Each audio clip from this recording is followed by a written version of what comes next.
महादेवी, यदि स्त्री में साहस हो तो वो मर सकती है, परंतु किसी पापी के समक्ष आत्मसमर्पण कदापि नहीं कर सकती। वेदवती ने भी यही किया। विश्व मोहिनी वेदवती का दूसरा जन्म है महादेवी। नारायण नारायण। अरे देवर्षि, आइए ना, आइए ब्रह्मचारी नारद। नारायण, मुझे आपकी सहायता चाहिए। मेरी सहायता देवर्षि? बताइए। नारायण, शीलनगर के राजा शीलनिधि की सुंदर कन्या विश्व मोहिनी का स्वयंवर होने वाला है। तो क्या हुआ देवर्षि? किसी कन्या की सुंदरता और स्वयंवर से आपको क्या लेना देना? आप तो काम को जीत चुके हैं ना? मुझे और लज्जित न कीजिए माते। सत्य तो यह है कि जब से मैंने विश्व मोहिनी को देखा है, मेरे मन में उससे विवाह करने की प्रबल इच्छा जागृत होती है। देवर्षि, विवाह की इच्छा तो प्रकृति की सुंदर देन है, परंतु आप इतने व्याकुल क्यों हैं देवर्षि? आप ही ने तो कहा भी कि विश्व मोहिनी का स्वयंवर होने वाला है। हाँ नीलकांत। तो फिर जाइए, स्वयंवर में भाग लीजिए। भला कौन है जो आपके आगे ठहर सके देवर्षि? और आपके होते हुए विश्व मोहिनी किसी और के गले में वरमाला डाले, ये कभी हो सकता है? यही तो भय है जगदीश्वर। विश्व मोहिनी के स्वयंवर में एक से बढ़कर एक सजीले नवयुवक और राजकुमार आएंगे, जिनकी वेशभूषा और सजधज निराली होगी। हे नारायण, उन राजकुमारों और नवयुवकों के सामने मैं सीधा साधा रूखा फीका सन्यासी कहां टिक पाऊंगा? अपने इन वस्त्रों और इस रूखे फीके रूप को देखकर तो मैं तो विश्व मोहिनी की दृष्टि में ही नहीं आ पाऊंगा। समस्या है देवर्षि, समस्या है, बड़ी विकट समस्या है। तो क्या आप चाहते क्या है देवर्षि? हे सर्वेश्वर, मैं चाहता हूं कि मेरा कल्याण हो जाए। मेरे इस रूप को आप इतना अद्भुत बना दीजिए कि जो भी मुझे देखे बस देखता ही रह जाए। आप चिंता न करें देवर्षि, आपकी मनोकामना अवश्य पूर्ण होगी। मैं वही करूंगा जिसमें आपका कल्याण हो। कल्याण वस्तु। मुझे आज्ञा दें प्रभु। नारायण नारायण। कमल नयन, अब आप क्या करेंगे? वही करूंगा जो देवर्षि चाहते हैं। उन्हें जो भी देखेगा बस देखता ही रह जाएगा।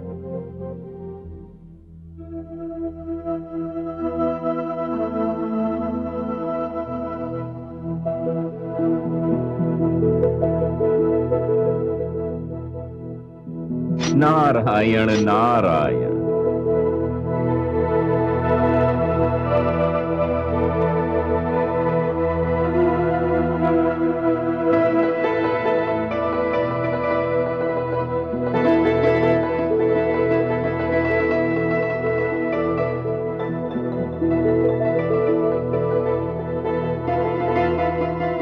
हे नारायण, आपकी जय हो।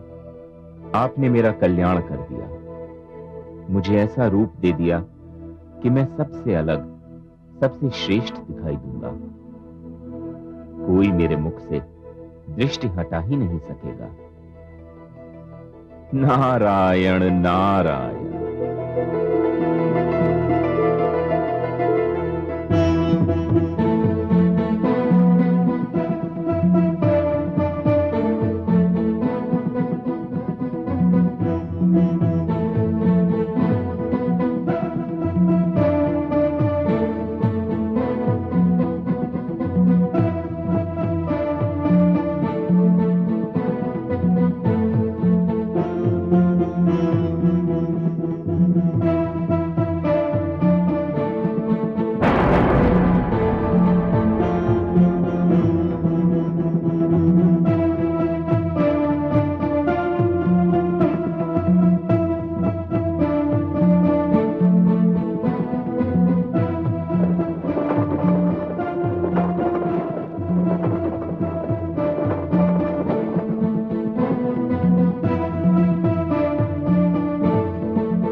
नः पूषा विश्ववेदाः स्वस्ति नस्तार्क्ष्यो अरिष्टनेमि स्वस्ति नो बृहस्पतिर्दधातु।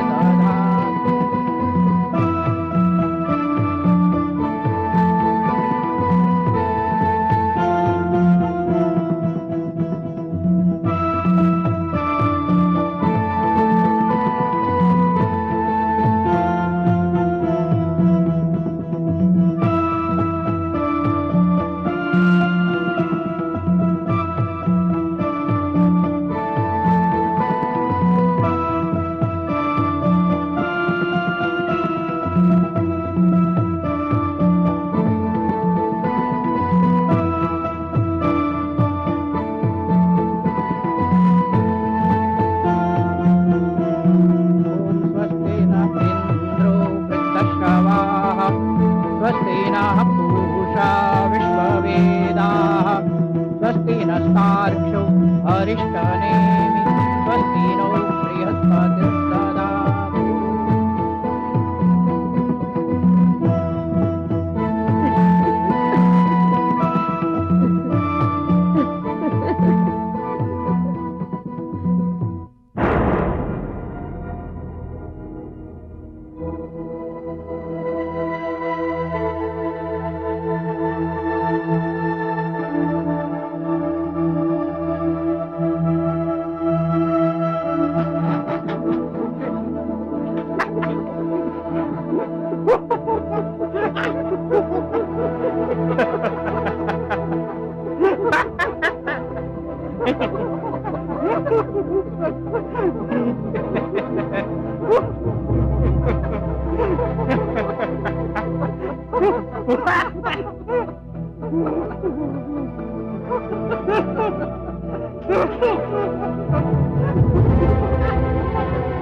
यहां तो एक से बढ़कर एक बाके सजीले आए हुए हैं, किंतु किसी को देखकर लोग इतने प्रसन्न नहीं हुए जितना मुझे देखकर हो रहे हैं।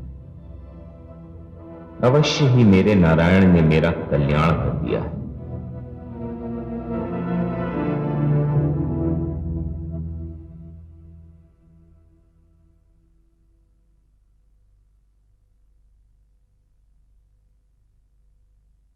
अतिथिगण, आपने दूर दूर से शीलनगर पधार कर मेरा मान बढ़ाया है।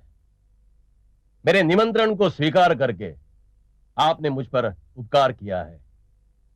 मैं आपका हार्दिक आभारी हूं। मैं देख रहा हूं मेरी इकलौती पुत्री के स्वयंवर में भाग लेने के लिए मानव, दानव, देव, यक्ष, गंधर्व ही नहीं, वानरराज भी पधारे हैं।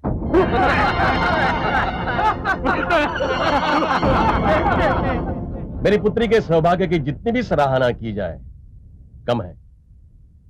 मैं अपनी पुत्री विश्वमोहिनी को अनुमति दे रहा हूं कि वह जिसे भी चाहे अपना पति स्वीकार कर ले।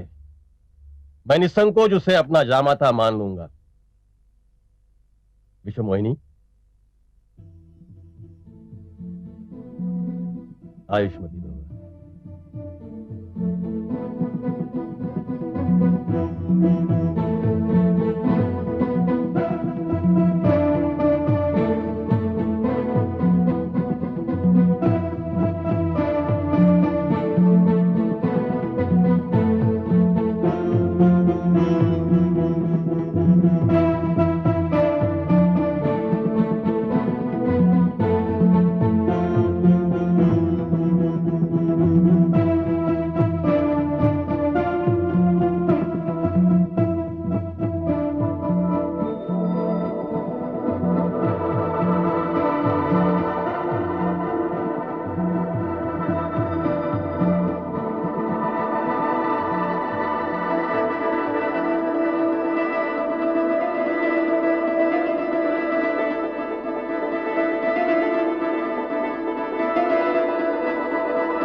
विश्व मोहिनी मुझे ध्यान से देख नहीं पाई। नहीं नहीं, लगता है मैं स्वयं को ठीक से दिखा नहीं पाया।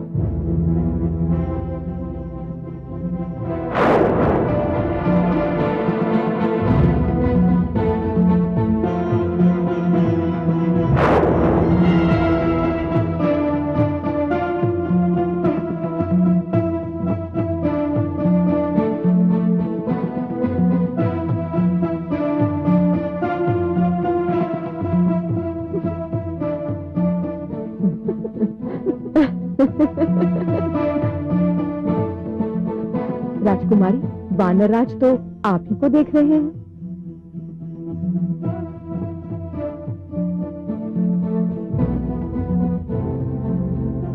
इस बार लगता है सखियों ने बातों में उलझा लिया। कोई बात नहीं, मैं भी साहस नहीं छोड़ूंगा। एक बार फिर प्रयास करता हूं।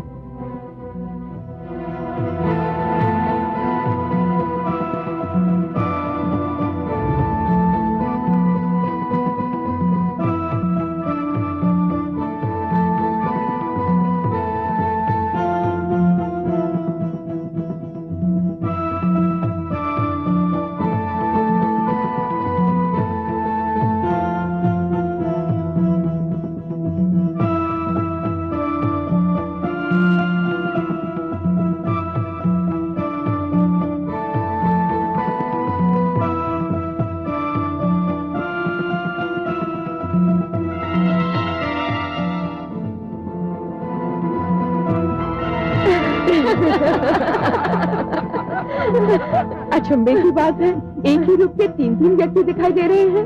नहीं देवी, मैं वही हूँ, एक ही हूँ।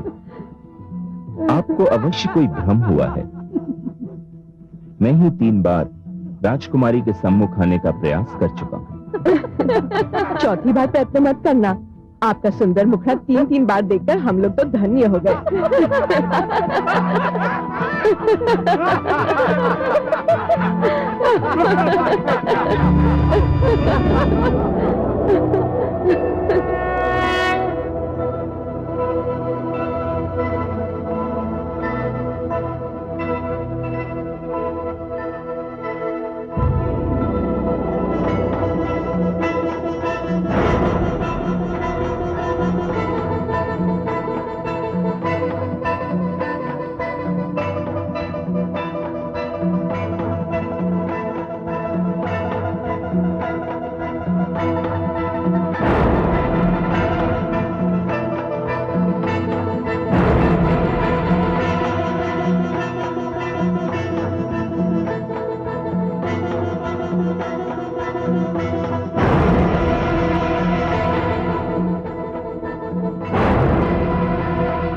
मंगल हो, मेरी पुत्री ने अपना वर चुन लिया है।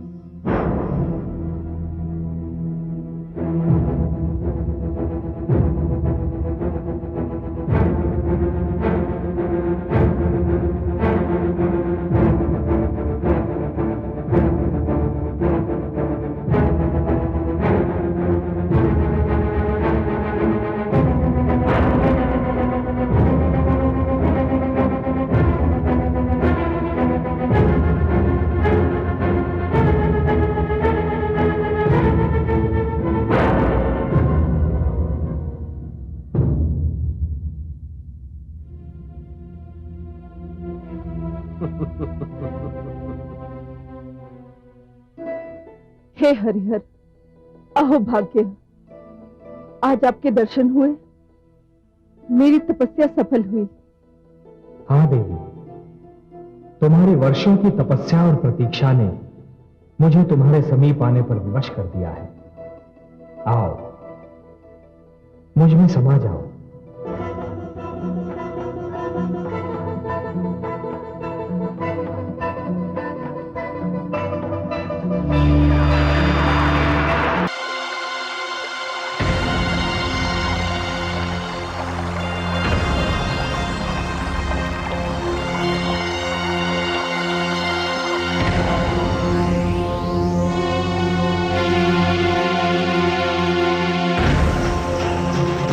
हे नारायण, ये आपने क्या किया? क्यों किया? चौथी बार प्रयत्न मत करना। आपका सुंदर मुखड़ा 3-3 बार देखकर हम लोग तो धन्य हो गए। मैं देख रहा हूं मेरी इकलौती पुत्री के स्वयंवर में भाग लेने के लिए मानव, दानव, देव, यक्ष, गंधर्व ही नहीं, वानरराज भी पधारे हैं।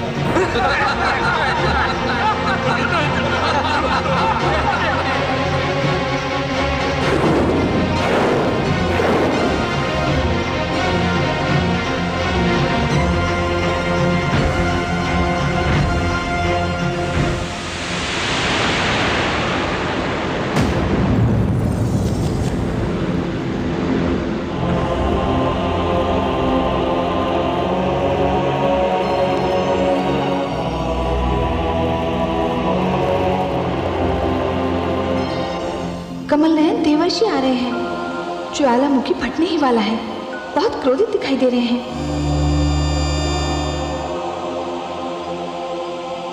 ये आपने अच्छा नहीं किया लक्ष्मी नारायण। मेरी जग हसाई करवाकर आपने अच्छा नहीं किया। मैं आपको श्राप दे रहा हूं कि आप मानव योनि में जन्म लेंगे, अपनी प्रियतमा जीवन संगिनी के वियोग को झेलेंगे और मुझे जो रूप देकर आपने मेरी जग हसाई करवाई है, उसी रूप को रखने वाले लोगों से आपको सहयोग और सहायता की भीख मांगनी होगी।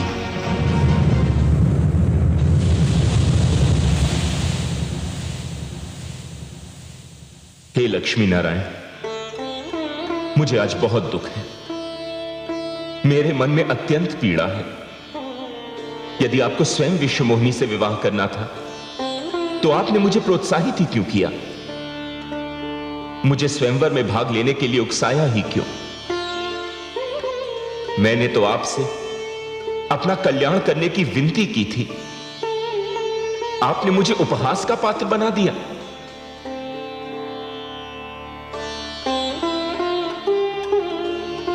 माते, आप कुछ कह क्यों नहीं रही हैं? अपने पुत्र के अपमान पर आप कुछ बोल क्यों नहीं रही हैं माते? हे कमल नयन, देवर्षि के प्रश्नों का उत्तर दीजिए। मुझसे इनका दुख देखा नहीं जाता।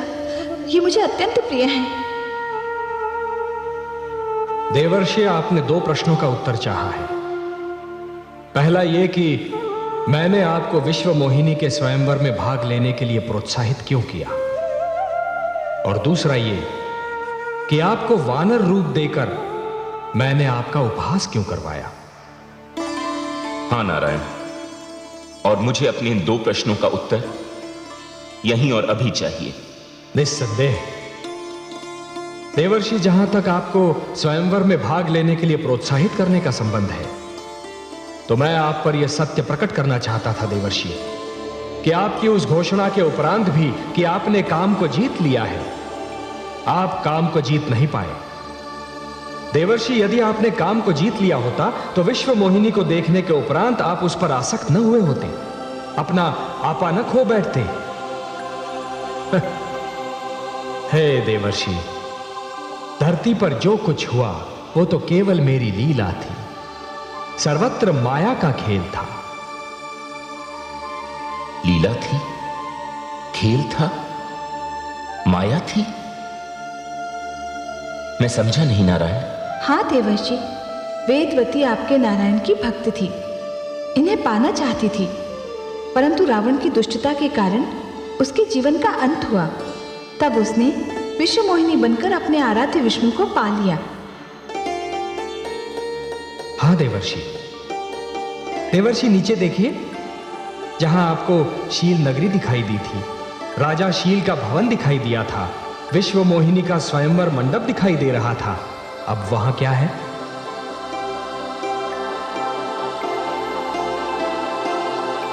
किंतु हे लक्ष्मी नारायण, मुझे वानर रूप देकर मेरा उपहास करने की क्या आवश्यकता थी? देवर्षि, मैं तो केवल आपको यह बताना चाहता था कि जब किसी व्यक्ति के मन में अहंकार डेरा जमा लेता है तो उसका अच्छा भला रूप भी बिगड़ जाता है।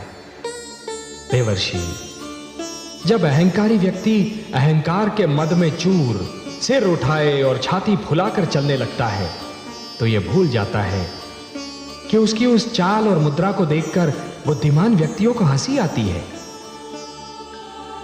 देवर्षि, जिस प्रकार दिए की लौ अपनी ही बाती को धीरे धीरे जलाकर राख करती है, उसी प्रकार ऋषि का अहंकार उसके तेज और तप का नाश करता है।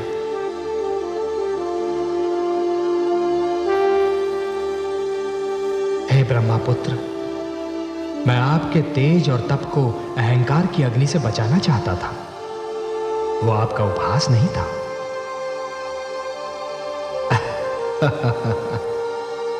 देवर्षि, मैं जानता हूं कि आपके मन से अब अहंकार निकल चुका है। मुझे क्षमा कर दीजिए लक्ष्मी नारायण, मुझे क्षमा कर दीजिए, मुझे क्षमा कर देवर्षि,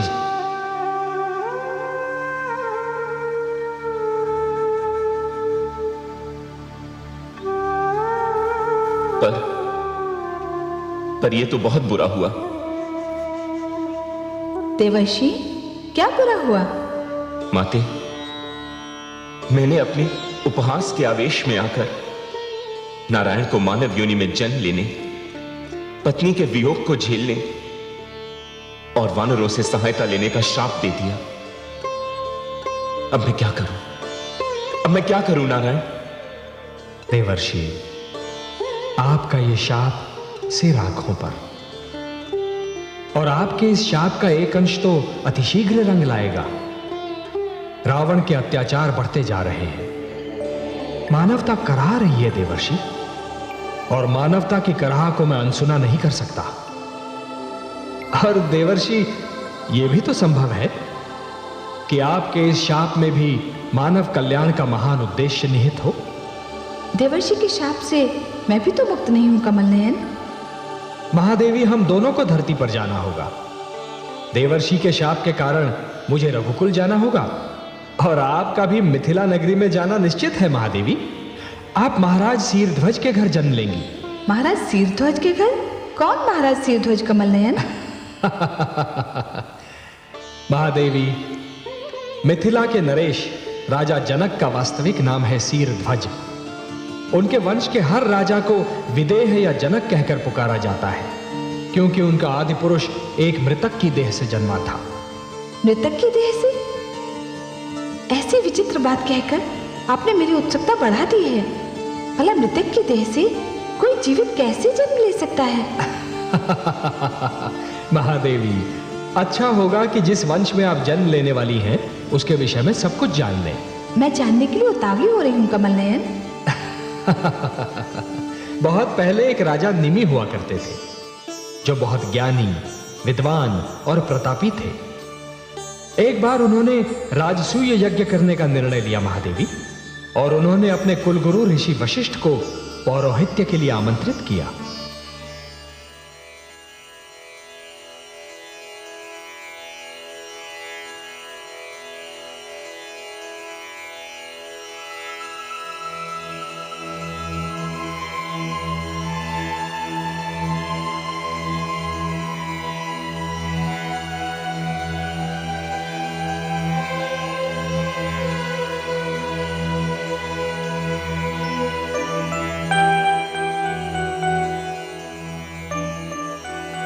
प्रणाम ऋषिवर। महाराज निमि पधारे हैं, मैं उन्हें भीतर ले आऊं? नहीं, मैं स्वयं उनका स्वागत करूंगा।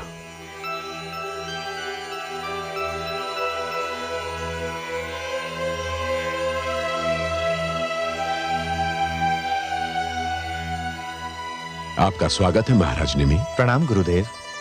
आयुष्मान भव। कहिए, कैसे कष्ट किया? मैं आपको आमंत्रित करने आया हूं गुरुदेव। मैं राजसूय यज्ञ कराना चाहता हूं, और चाहता हूं यह यज्ञ आपके पवित्र हाथों से संपन्न हो। मैं आपका यज्ञ संपन्न करा के अत्यंत प्रसन्न होता राजन, परंतु क्या करूं, अभी कुछ ही समय पूर्व इंद्र ने मुझे अपने यहां यज्ञ कराने के लिए आमंत्रित किया और मैंने उनका निमंत्रण स्वीकार भी कर लिया। अब तो इंद्र का यज्ञ संपन्न कराने के पश्चात ही मैं आपका यज्ञ करा सकता हूं। मैं बड़ी आशा लेकर आपके पास आया था। आपको निराश करते हुए मुझे बड़ा दुख हो रहा है राजन, परंतु क्या करूं, विवशता है। हां, इंद्र का यज्ञ संपन्न कराने के पश्चात मैं आपका यज्ञ अवश्य करूंगा। आयुष्मान भव।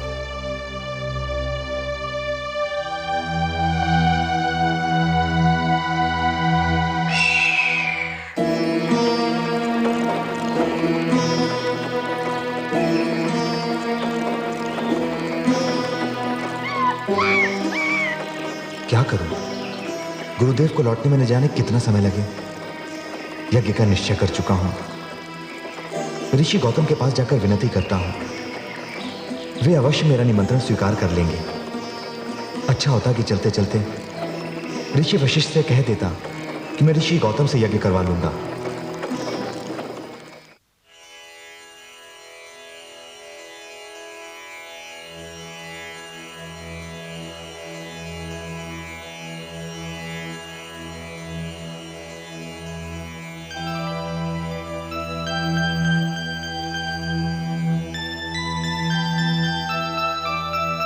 प्रणाम ऋषिदेव। मैं मिथिला नरेश, महाराज निमि हूं ऋषिवर। तेजस्वी भव। हे महाराज, आपको कौन नहीं जानता, किंतु आपको अपने आश्रम में देखकर हमें आश्चर्य अवश्य हो रहा है। मैं आपको कष्ट देने आया हूं। आपका स्वागत है। कहिए कैसा कष्ट? हे पूजनीय ऋषिवर, मैंने अपने राज्य में यज्ञ कराने का निश्चय किया है। मेरी इच्छा है कि यह यज्ञ आप स्वयं संपन्न करें। मैं आपको निमंत्रण देने आया हूं। मेरा निमंत्रण स्वीकार करके मुझे कृतार्थ करें, आपकी अनुकंपा होगी। मुझे आपका निमंत्रण स्वीकार है। आपका यज्ञ मैं अवश्य संपन्न करूंगा। प्रणाम ऋषिवर।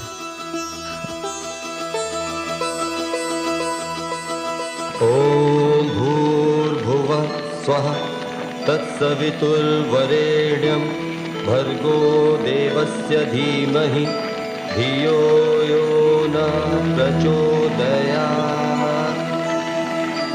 स्वाहा। ओम भूर्भुवः स्वः तत्सवितुर्वरेण्यं भर्गो देवस्य धीमहि धियो यो न प्रचोदयात्। स्वाहा। ओम भूर्भुवः स्वः तत्सवितुर्वरेण्यं भर्गो देवस्य धीमहि धियो यो न प्रचोदयात्। स्वाहा। स्वाहा। ओम भूर्भुवः स्वः तत्सवितुर्वरेण्यं भर्गो देवस्य धीमहि धियो यो न प्रचोदयात्। स्वाहा। स्वाहा। ओम भूर्भुवः स्वः तत्सवितुर्वरेण्यं भर्गो देवस्य धीमहि धियो यो न प्रचोदयात्। स्वाहा। स्वाहा।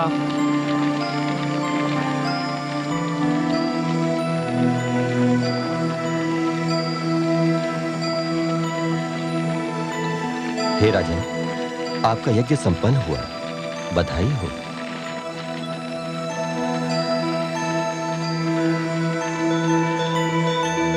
आइए ऋषिवर, आइए।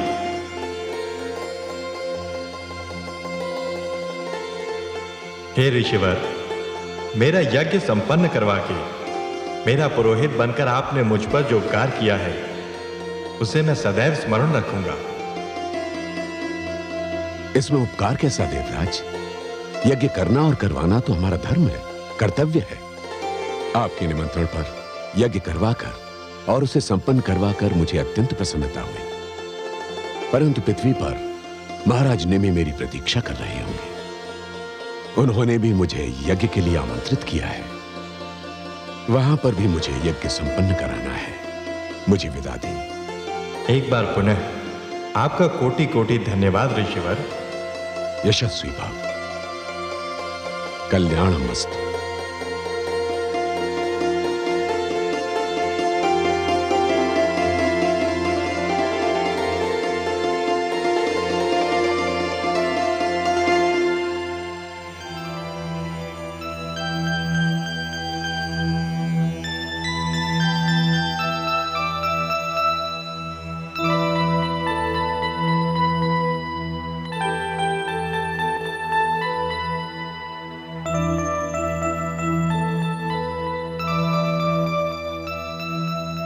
प्रणाम ऋषिवर। महाराज को हमारे आने की सूचना दें। ऋषिवर की जय हो। महाराज निमि अभी थक कर विश्राम कर रहे हैं। महाराज से कहो कि यज्ञ का मुहूर्त संध्या से पूर्व का है। यदि विलंब किया तो मुहूर्त निकल जाएगा। यज्ञ? पर ऋषिवर, महाराज तो अभी यज्ञ से ही लौटे हैं। कैसा यज्ञ? यज्ञ तो मैं करवाने वाला था। मैं उनसे कहकर गया था कि यज्ञ मैं करवाऊंगा। ऋषिवर, आप आ नहीं सके, इसलिए ऋषिवर गौतम ने ही यज्ञ संपन्न किया। क्या? उन्होंने यज्ञ? और महाराज ने उचित नहीं समझा कि मुझे सूचित करते कि उन्होंने ऋषि गौतम से यज्ञ कराने का निश्चय किया है। इसका अर्थ यह हुआ कि उन्होंने अपना गुरु बदल लिया है।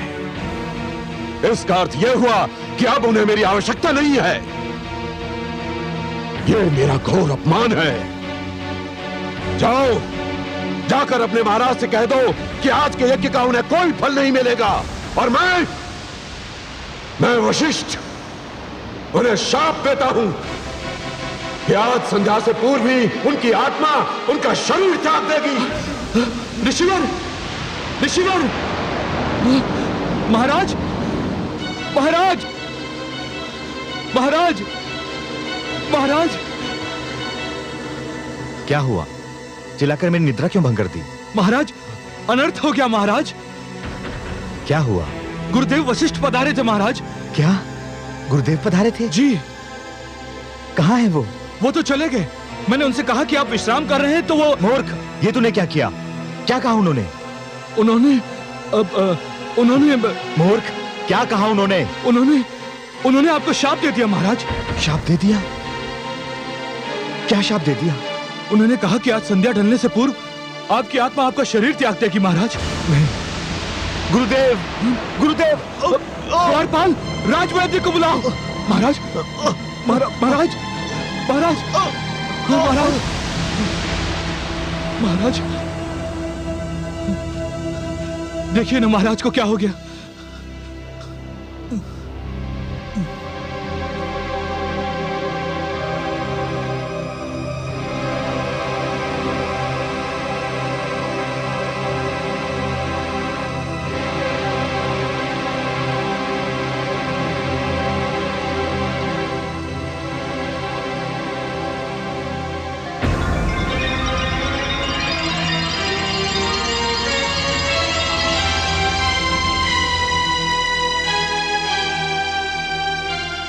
महाराज निमि परलोक सिधार गए।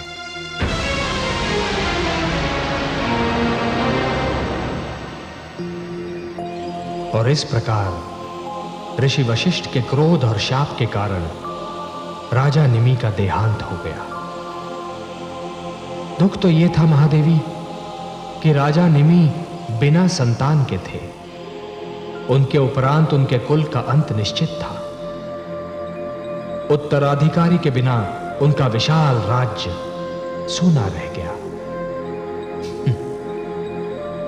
पर महादेवी, ऋषि गौतम ने सप्त ऋषियों से सहायता मांगी और उन सब ने मिलकर राजा निमि की मृतदेह से संतान प्राप्ति का अभियान आरंभ कर दिया।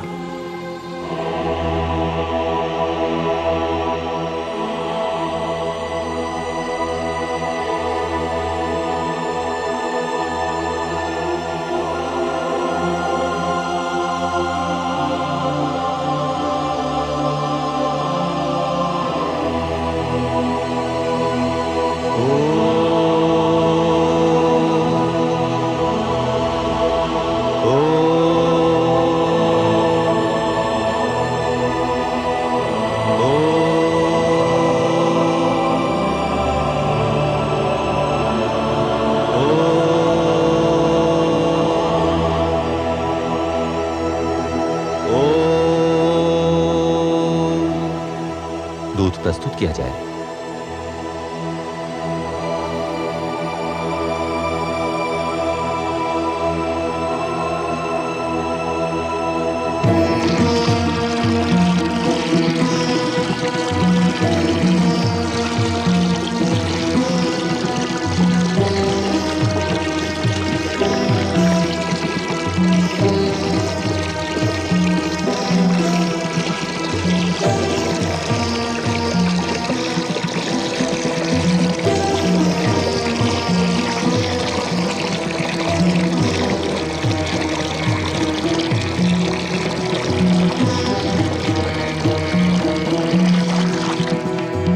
मथना आरंभ किया जाए।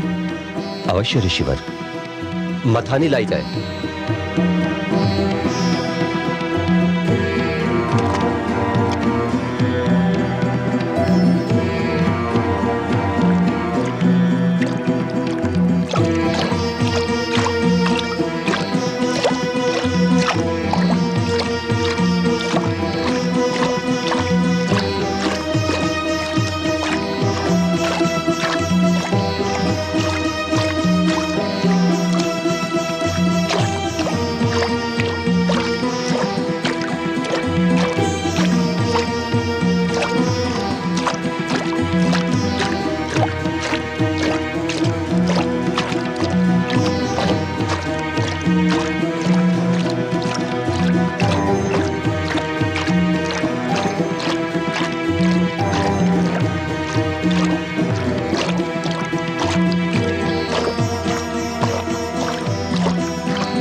महादेवी, राजा निमि के शव से जन्मे उस सुंदर राजकुमार का नाम रखा गया मिथि, क्योंकि वो मंथन से प्रकट हुआ था।